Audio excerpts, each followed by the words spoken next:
Today is Monday, May 18th, and today I'll be reading Glory Be, chapters 26 and 27. I feel very upset because not a lot of people passed the quiz on Friday, which means you are not watching my videos and which means you are not paying attention to my Glory Be videos and you're not reading it on your own.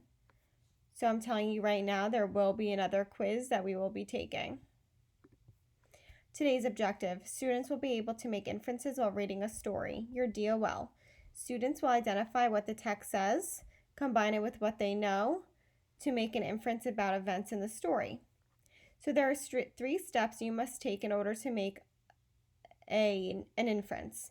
You must read the text and pay attention to key details and combine that with what you already know about that situation, which is your background knowledge, the connection to your life.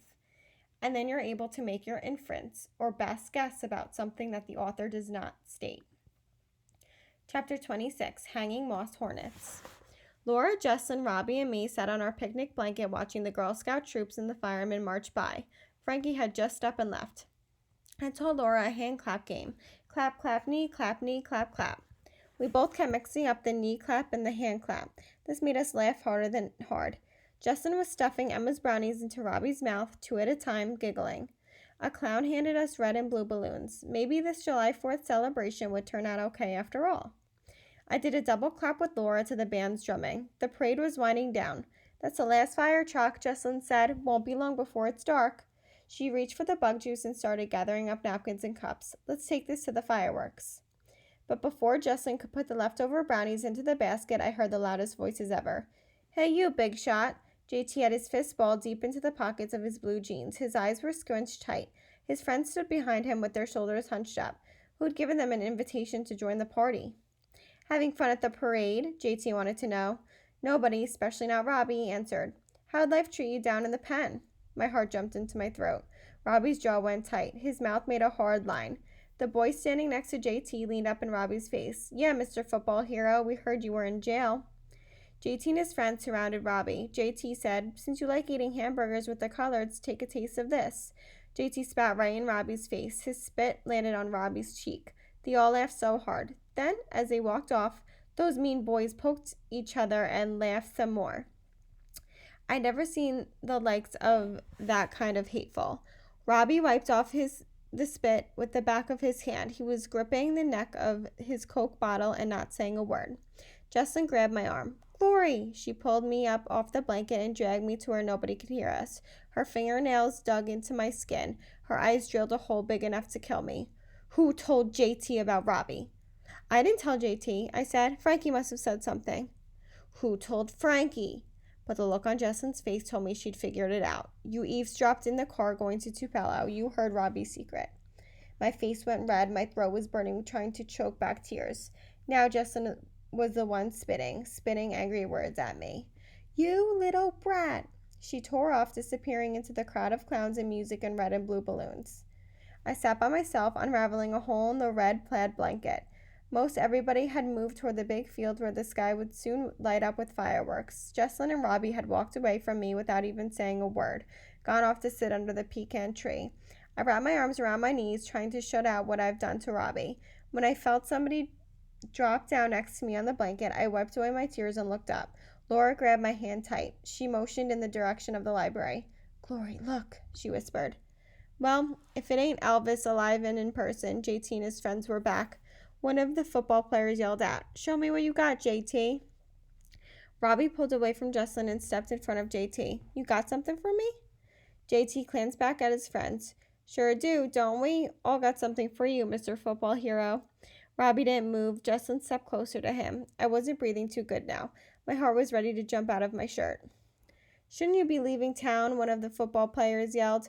Maybe you should be going back to jail, JT shouted. Why are you still here? Called out another one of those mean boys.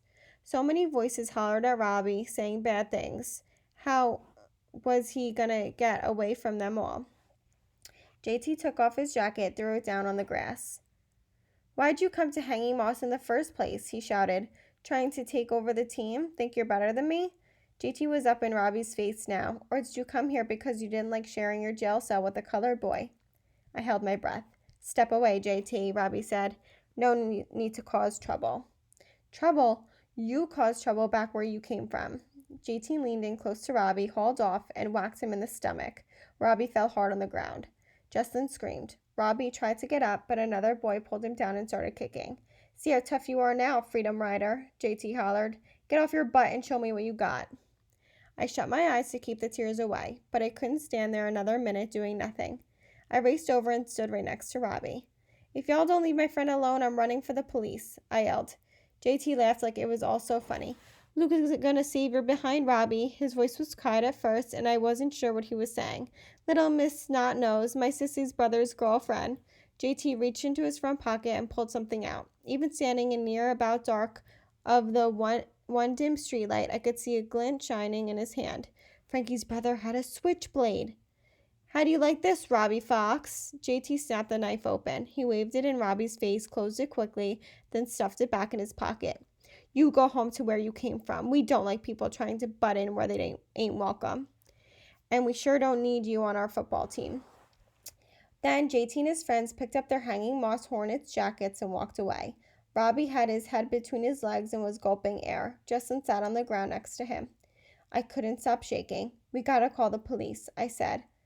Robbie spoke slowly, like it hurt bad to talk. Not calling anybody. No police. Can't let my aunt know. After a while, Justin and I helped Robbie up, but he couldn't walk till he'd caught his breath. When I looked back, there was Frankie, leaning against a tree, holding his glasses in his hand. I could tell plain as day that he was blubbering. I didn't care how hard Frankie cried. He could sob all night as far as I was concerned. Off behind the library, the first fireworks started to light up the sky in bright bursts of red and blue. Smells of cotton candy and too much butter on popcorn left over from the parade about me made me throw up. I grabbed Robbie's hand and squeezed it tight. Come on, I said. We need to see if Emma or Daddy's home. They'll know what to do. All right, so we see that Glory's friend Frankie could not hold on to Glory's super important secret. And now this is putting Glory in a lot of trouble. Chapter 27, Glory B. Wow. By the time we made it down to our house, Robbie was walking pretty good. We turned up the sidewalk and right off, Emma saw his bloody elbow and the scrapes on his cheek.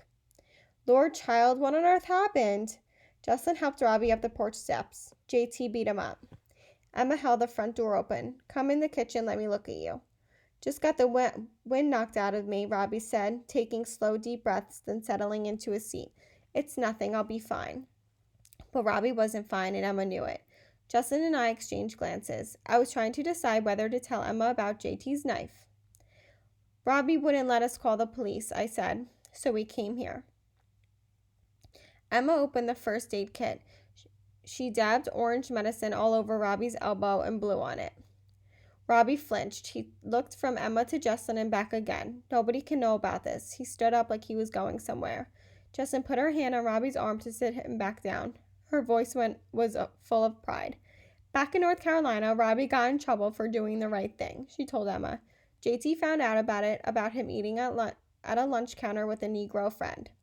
Justin looked hard at me when she said that. Emma leaned close to Robbie. She gave his shoulders a gentle squeeze. Once Emma taped a bandage on his elbow and cleaned up his face some, Robbie was in even more of a hurry to leave. I gotta get going, he said. My car's over behind the church. I'll walk with you, Justin said. You? Justin gave me a look that meant me helping Robbie was done with. Stay here. Robbie eats himself up real slow. He winked at me. Thanks, Glory, for getting rid of JT. He followed Justin out the front door. My sister hadn't told him who had given away his secret. Knowing this all started with me telling Frankie, it made me sick inside. That's a big mess of trouble, that poor boy, Emma said, shaking her head. I handed Emma the picnic basket. We folded the plaid blanket hand to hand. I tried to think of what all to tell her. I started slowly. JT and his friends didn't like what Robbie did back in North Carolina. By the way her eyes rested on me, Emma could tell I knew more.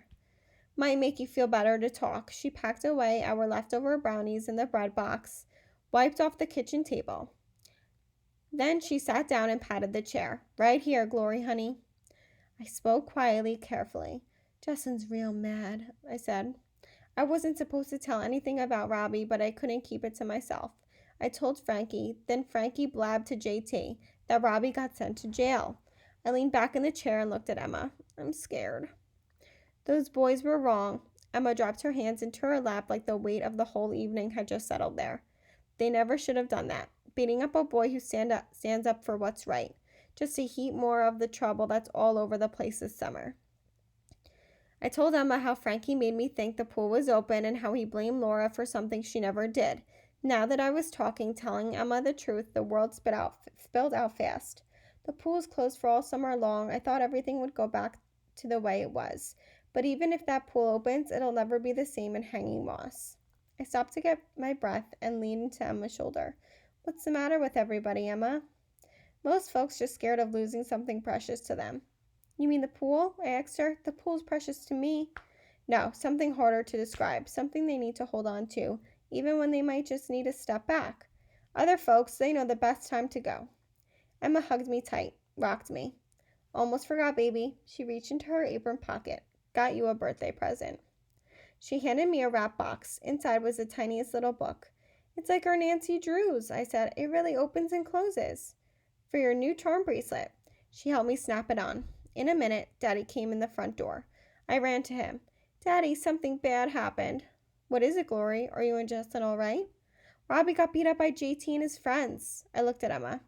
They were mad because Robbie took up for some colored people back in North Carolina. Then I blurted, JT had a knife. Where's Robbie now? Where's Jesslyn? Daddy moved toward the phone. I'm calling the police. No, Daddy, please. Robbie didn't want his aunt or anybody to know about the fight. He and Justin walked over to get his car. Daddy's arms reached around me. It was all my fault, I whispered into his white shirt.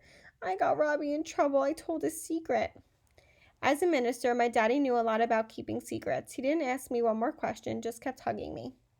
When Emma left to go home for the evening, Daddy held the door open and we followed her onto the cracked sidewalk. Enjoy your Sunday blessings, Emma. We'll see you on Monday. No, sir. I'm coming in special after church tomorrow to make Lori's birthday dinner. We waved goodbye to Emma. Then Daddy stopped for a minute and looked at me like he was just remembering what day it was. Happy birthday, honey. We walked back up the porch steps to sit together on our swing and watch the end of the fireworks. He and I looked off beyond the library to where the night sky lit up with color and bright flashes exploded above the treetops. Daddy welcomed me into another one of his hugs. Glory be, he said softly. He carried his Bible and papers to his study and left me sitting thinking about the whole day. When Robbie's gold station wagon stopped in front of our house, the headlights went down. Justin saw me as soon as she stepped up on the porch. Why are you out here in the dark? Go inside. I put my feet down to stop the swing. I stood up and reached in my shorts pocket. I'm sorry about tonight, Robbie. I handed him the Love Me Tender keychain. You can have it back. I don't deserve your present. It was my fault, JT beat you up. I blabbed your secret to Frankie. Robbie wouldn't take the keychain. Justin already told me, but I don't care about JT. I don't need that kind of trouble. After all that's happened, I'm leaving to live with my mother again. What about football and Jesslyn? Robbie called his mama tonight. She's coming tomorrow early. Justin's voice was so soft I wondered if I heard her right. She leaned her head on Robbie's arm. She was crying even more than before. Who wants to stay where people are so horrible to you? She was asking into the warm night. Jesslyn kept on talking, speaking to what seemed like only to herself. Robbie has promised to come visit me, she said. But I couldn't see Robbie Fox spending another minute in Hanging Moss. So now we know that Glory really ruined Robbie Fox's time in Hanging Moss, and now he has to go home back to his mother's house in North Carolina just to get away from JT and the football team. Teacher model for inferencing. So we read the text and I paid attention to the details. In the text it says, back in North Carolina, Robbie got in trouble for doing the right thing, she told Emma. JT found out about him eating at a lunch counter with a Negro friend. Justin looked hard at me when she said that. Emma leaned close to Robbie. She gave his shoulders a gentle squeeze. So what do I know about that specific text evidence? Well, I know if one person is complimenting someone for doing the right thing and another person pats them on the back or touches them in a positive way, it is usually a sign of saying they approve. So now I can combine the text evidence from step 1 with what I know to come up with an inference. Well, from what the text said and from what I know, I can infer that Emma gently squeezes Robbie's shoulders She is glad that he is doing the right thing or did the right thing. Your independent work today is to take this piece of text evidence. As a minister, my daddy knew a lot about keeping secrets. He didn't ask me one more question, just kept hugging me. So you're taking that specific text evidence, thinking about what you know about a situation like that, and coming up with an inference. Have a wonderful Monday.